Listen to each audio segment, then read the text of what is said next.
来看这个高雄市连续一礼拜针对治安的热点来进行着封城闭锁式的扩大临检，罕见来动员着833个警力查清、查毒、查地下钱庄，总共查到毒品案122件、枪炮案6件、地下钱庄17件。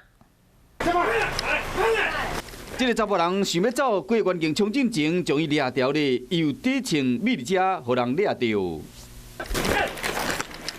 头包条咧，行路摆一个，这个嫌犯有步枪甲土制炸弹。警察要甲掠的时，伊骑车想要逃走，摔着伤。报一下身份证件吗？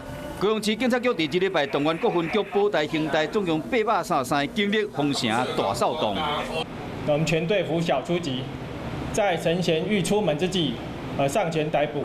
针对爆外治安重点扩大临检，这篇肃清缉毒、扫地下钱庄的专案行动，抄到各类毒品案122件、147人，枪炮案6件，6个人，经营地下钱庄有17件，22个人。